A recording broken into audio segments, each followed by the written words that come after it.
একের পর এক তরুণ পরীমনির জীবনে চিত্রনায়িকা পরীমনিকে যে সঙ্গ দিয়েছে তাকে নিয়ে বিতর্ক উঠেছে।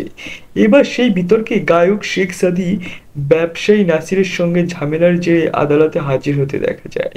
রাজকে পরবর্তী রাজের সঙ্গে বিয়ের খবর প্রকাশ্যে আনেন তিনি। আবার পরীমনির মামলার তদন্তে যাকে দায়িত্ব দেওয়া হয় তার সঙ্গে সম্পর্ক জড়ান পরীমনি।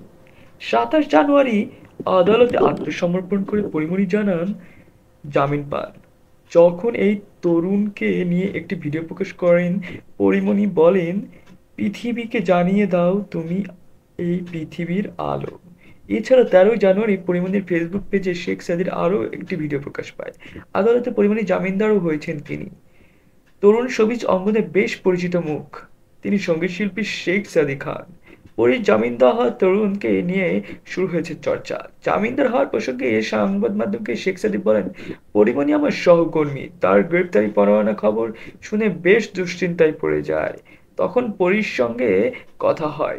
তিনি আমাকে জানিয়েছেন আদালত আত্মসমর্পণ করবেন। জামিন হওয়ার পর তার আইনজীবী একজন জামিনদার হন। আমি ও আর একজন জামিনদার হয়েছি। শেখ সাদী জানান, একই অঙ্গনে দীর্ঘদিন কাজ করার কারণেই পরীমনির সঙ্গে বেশ আগেই পরিচিত হয়েছিল। তখন থেকে পেশাগত বিষয় নিয়ে তার সঙ্গে নিয়মিত কথাবার্তা হয়। শেখ সাদীর জামিনদার হওয়া প্রসঙ্গে চিত্রনায়িকা পরীমনি গণমাধ্যমকে বলেন, হঠাৎ করে আমি ভীষণ অসুস্থ হয়ে পড়েছিলাম। আদালতে যেতে পারিনি। তখন শুনলাম আমার বিরুদ্ধে গ্রেপ্তারি পরোয়ানা জারি করা হয়েছে। খবরটি গণমাধ্যমে প্রকাশ পেয়েছে।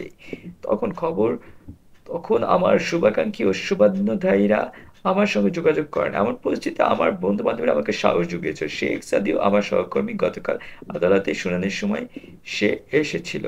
জামিন পাওয়ার পর আইনজীবী জামিনদার এর পাশাপাশি স্থানীয় একজন জামিনদারের প্রয়োজন হয়। শেখ সাদী তখন জামিনদার নামায় স্বাক্ষর করে।